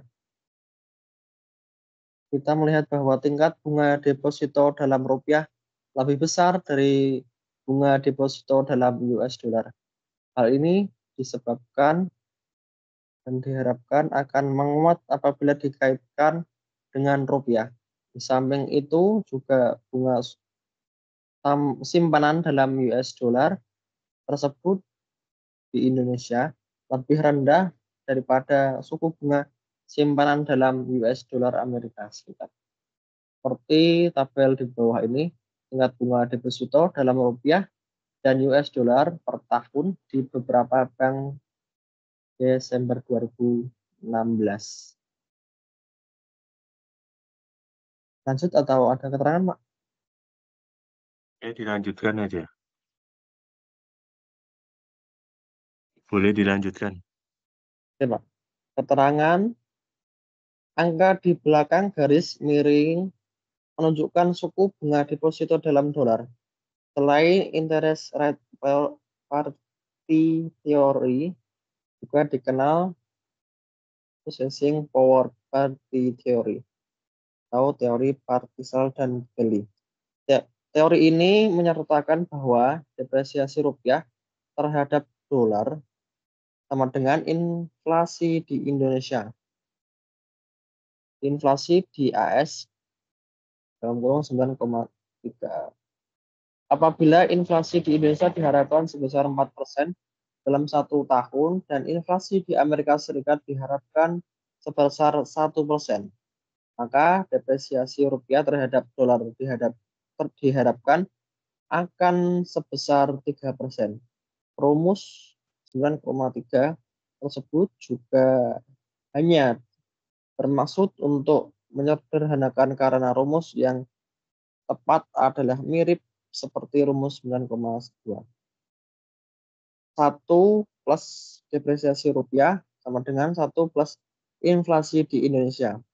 1 plus inflasi di AS dengan menggunakan angka yang sama. Maka 1 plus depresiasi rupiah sama dengan 1 plus 0,04 per 1 plus 0,01 sama dengan 1,0297 depresiasi rupiah. 0,0297 atau 2,97%. Sekali lagi, perbedaan angka antara rumus 9,3 dengan 9,4 tidaklah besar. Teori prioritas daya beli mendasarkan diri atas hukum satu harga, law of one price. Kalau kurs US atau US dollar sama dengan 13.000 rupiah, maka harga suatu barang di Amerika Serikat senilai 10 dolar atau sebesar 130.000 rupiah di Indonesia. Kalau harga barang tersebut ternyata lebih besar, 130.000 rupiah di Indonesia, maka akan terjadi arus barang dari Amerika Serikat ke Indonesia. Dengan bertambahnya supply barang di Indonesia, harga akan turun sampai dengan memungkinkan memperoleh laba arbitrase tersebut akan hilang. Pertama, tidak ada biaya transaksi atau biaya angkut, asuransi, dan sebagainya dianggap tidak ada. Kedua, tidak ada hambatan seperti tarif atau pajak untuk perdagangan, dan ketiga, barang tersebut memang identik di kedua negara tersebut. Apabila inflasi di Indonesia sebesar 4% dan di Amerika Serikat sebesar 1%, maka harga barang tersebut akan naik sebesar 4% di Indonesia dan 1% di Amerika Serikat. Dengan kata lain, sekarang rasio harga barang tersebut di Indonesia terhadap harga barang di Amerika Serikat akan berubah menjadi rasio harga barang sama dengan 130.000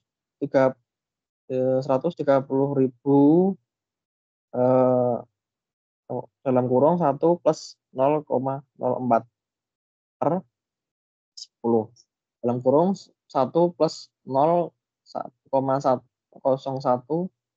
sama dengan 13.386.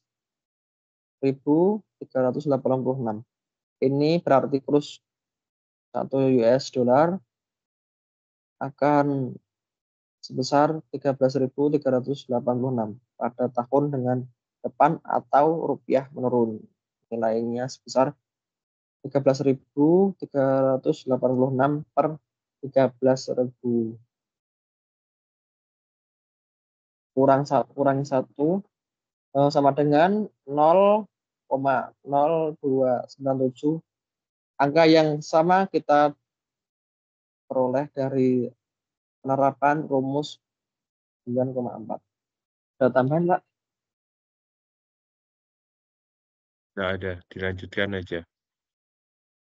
C. Yang terakhir-terakhir saya nggak banyak komen ya memang. Kalian bisa baca-baca sendiri. Oke, yang C. Ya, Pak. Yang C, pendanaan dari luar negeri dan investasi di luar. Perusahaan mungkin memilih untuk menggunakan sumber dana atau kredit dari luar negeri dengan pertimbangan bahwa suku bunga lebih murah apabila dibandingkan dengan suku bunga kredit di dalam negeri.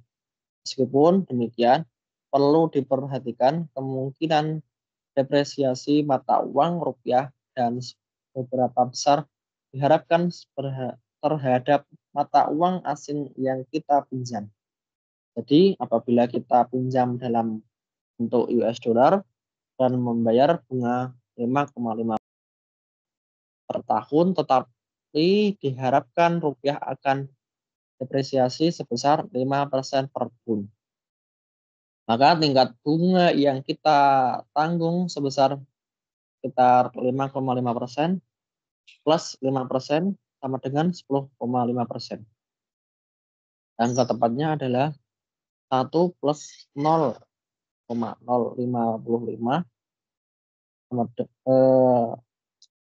dalam kurung 1 plus 0,05 kurangi 1 sama dengan 0,1,1075. Apabila angka ini masih cukup rendah jika dibandingkan dengan bunga kredit dalam rupiah, tidak mengherankan kalau banyak perusahaan yang terus berusaha untuk memperoleh kredit dalam bentuk valuta asing. Berbagai keputusan dapat kita ambil apabila kita mempunyai kewajiban dalam valuta asing US dollar misalnya. Alternatif tersebut telah dijelaskan pada sebagian B dan karenanya tidak kita ulang di sini. Perusahaan juga makin melakukan investasi di luar negeri. Misalnya, perusahaan di Amerika Serikat melakukan investasi di Indonesia. Dari rencana investasi dengan usia ekonomis 4 tahun tersebut diperkirakan akan menghasilkan arus kas sebagai berikut. Semua angka dalam jutaan rupiah. Seperti gambar di bawah ini. Umumnya kurs forward US dollar untuk 2 sampai 4 tahun yang akan datang tidak tersedia di perbankan. Karena itu kita bisa menerapkan teori prioritas suku bunga atau interest rate parity theory antara rupiah dan dolar US dollar. Misalkan diperkirakan suku bunga berbebas risiko di AS Auras sebesar 1% dan di Indonesia RNA sebesar 5%. Untuk tahun-tahun yang akan datang, kalau kurs USD saat ini adalah 1 dolar USD sama dengan 13.000 rupiah. Maka taksiran kurs USD untuk tahun 1 sampai dengan 4 adalah sebagai berikut.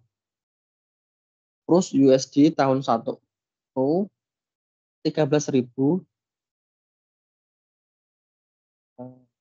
1,05 per 1,01 sama dengan 13.515 rupiah. Kurs USD tahun kedua 13.515 atau 1,05 per 1,01 sama dengan 14.050 rupiah. Kurs USD tahun ketiga 14.050 atau 1,05 per 1,01 sama dengan 14.606 rupiah. Seperti tabel di bawah ini. Kalau kita hitung IRR Dalam USD kita akan memperoleh IRR sama dolar sama dengan 15%, 43%, 15,43%. Perhatikan bahwa karena estimasi nilai rupiah setiap tahun turun sekitar 4%, maka IRR dolar lebih kecil apabila dibandingkan dengan IRR rupiah. Persamaan 9,2 dapat diterapkan untuk menaksir IRR, yaitu IRR rupiah sama dengan 1 plus IRR dolar dalam kurung 1 plus depresiasi rupiah kurang 1, 0,20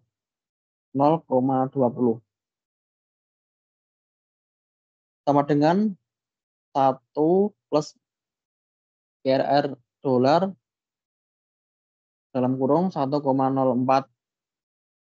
kurangi 1 sama dengan 1,04 plus 1,04 IRR dolar kurangi 1, 0,16 sama dengan 1,04 IRR dolar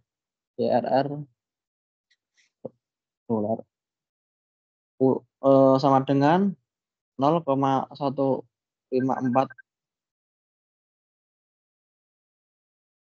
sekitar 14%, maka IRR lebih kecil apabila dibandingkan dengan IRR rupiah. Persamaan 9,2 dapat diterapkan untuk naksir IRR dolar, yaitu IRR rupiah sama dengan 1 plus IRR dolar dalam kurung 1 plus depresiasi rupiah kurangi 1, 0,20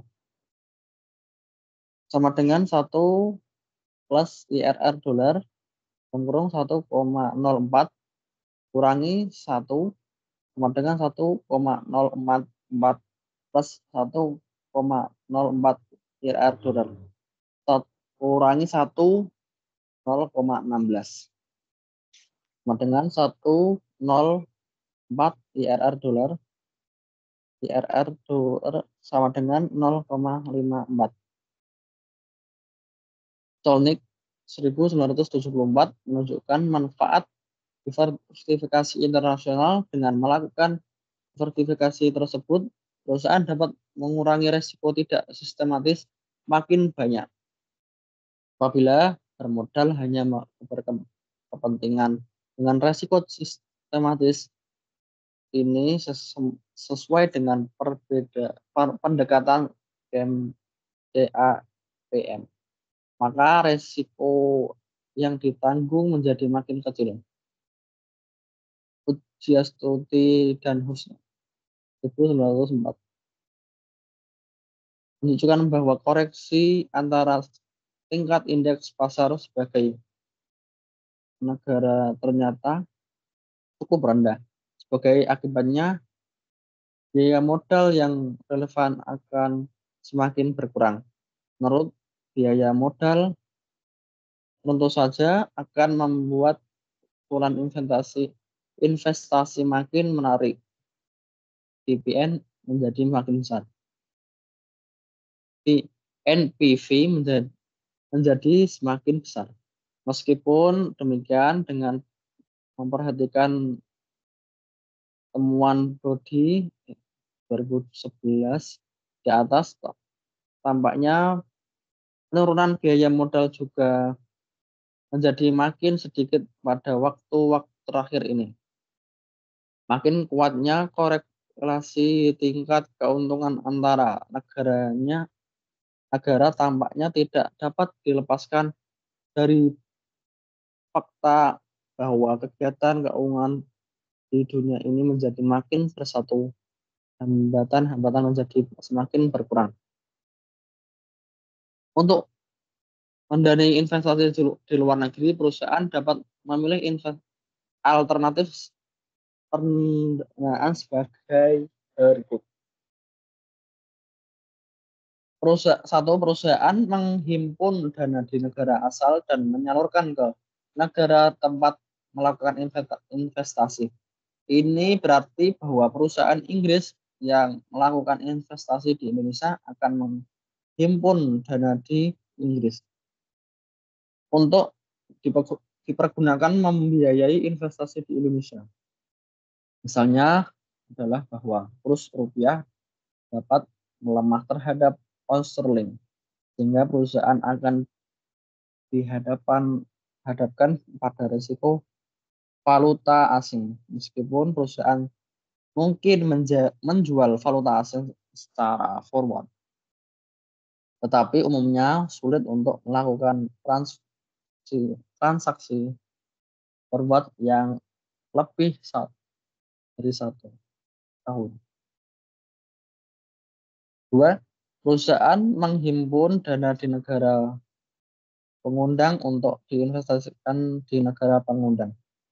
Dalam contoh diantaranya ini berarti perusahaan Inggris menghimpun dana di Indonesia.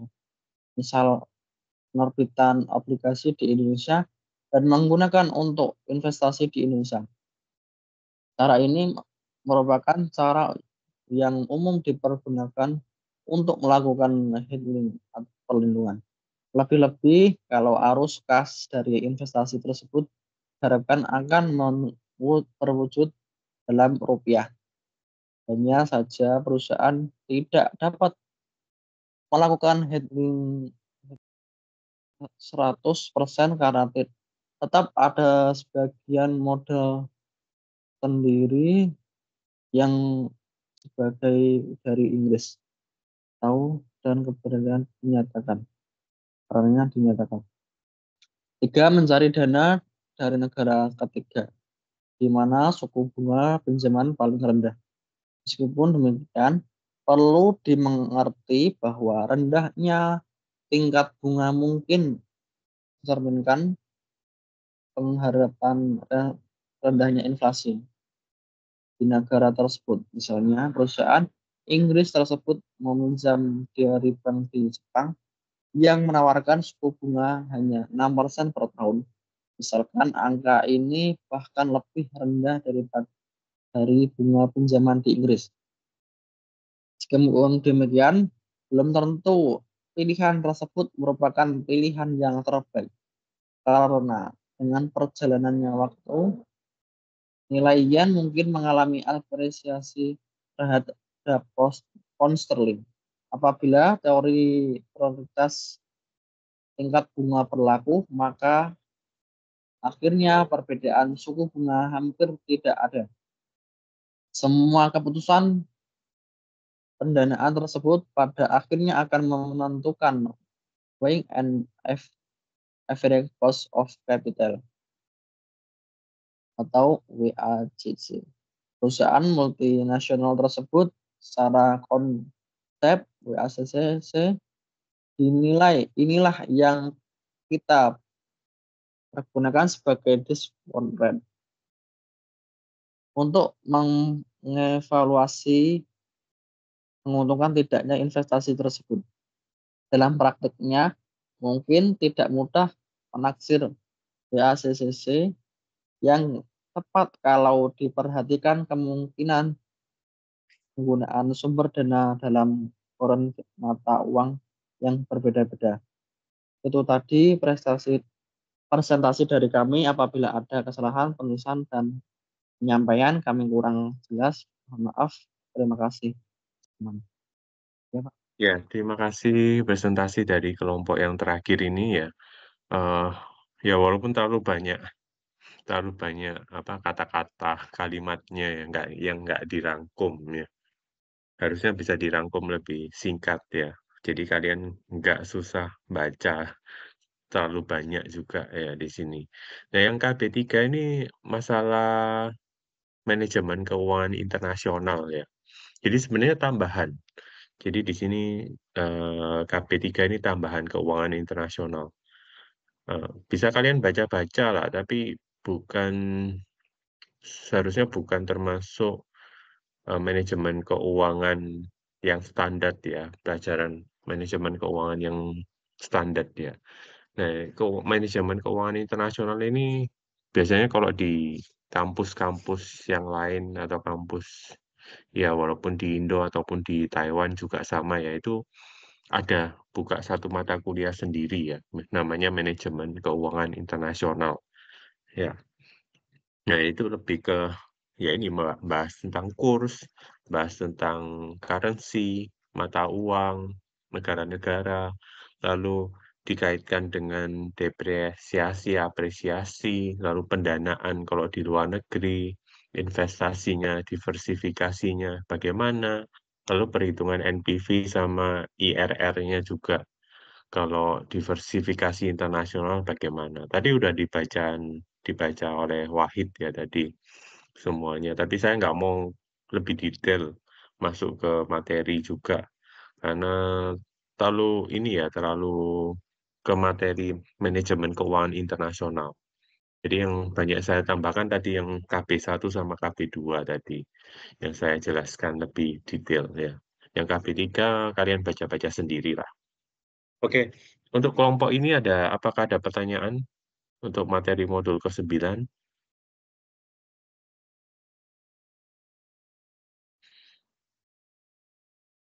Apa ada yang mau ditanyakan? Tugas-tugas apa ada yang mau ditanyakan?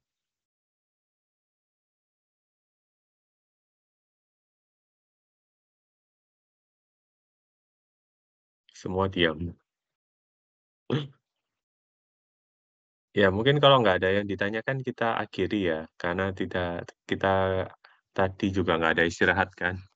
Seharusnya istirahat 10 menit, jadi waktunya juga oke lah. Ini sudah jam 9.49 juga, 50 lah.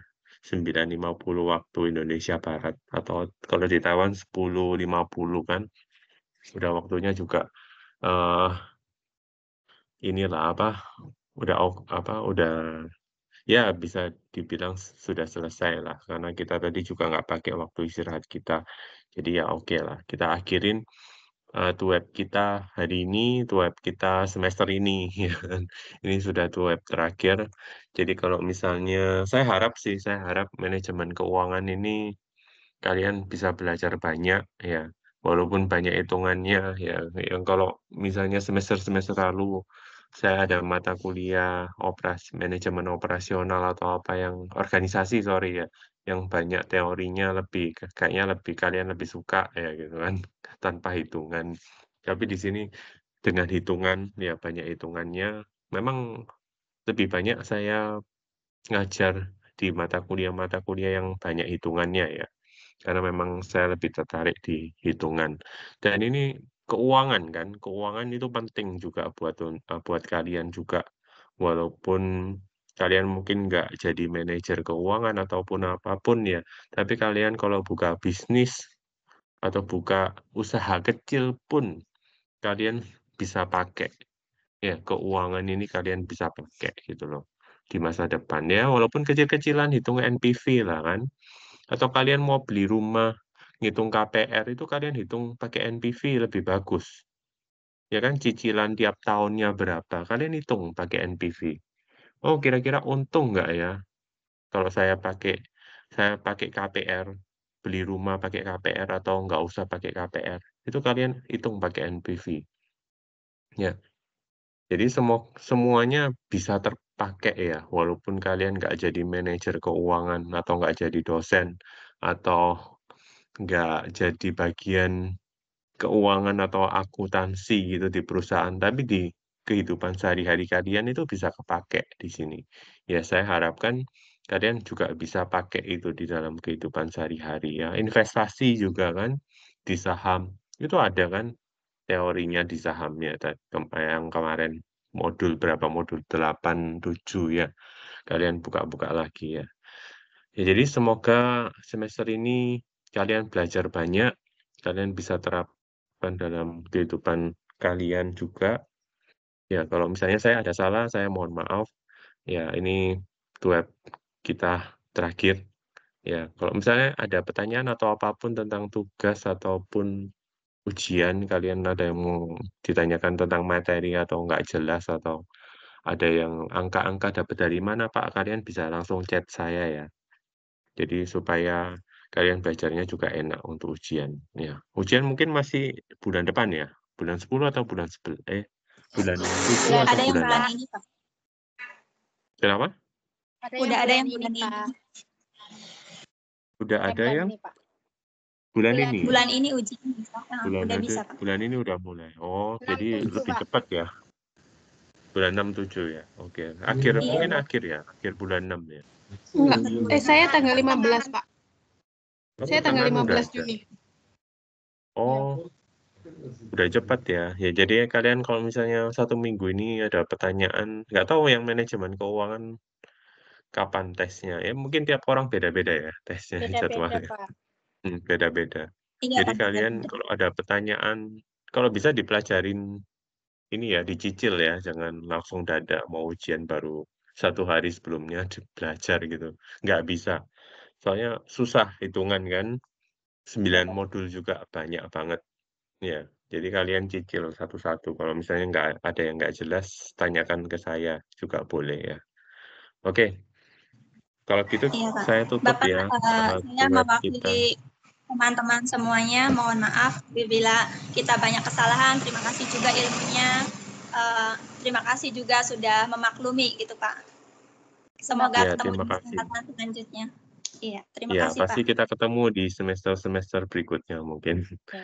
Saya ada ini ya, Iya. kayaknya mungkin semester depan investasi dan portofolio dan investasi ya kalian bisa ambil. Mungkin lah kalau saya ngajar lagi. Ya. Oke, Lanjut, Pak. ya lanjut lah, saya lanjut. Saya lanjut Jangan ngajar. istirahat lagi, Pak. Kasih banyak, Pak Ferry. Ya, Sukses terima selalu, kasih Pak. semua. Ya, kita ketemu lagi lah semester depan. Ya, insya Yang Allah. ketua Uut ya? Iya, Ketuanya Pak. Iya, Uut. Pak. Nanti absensi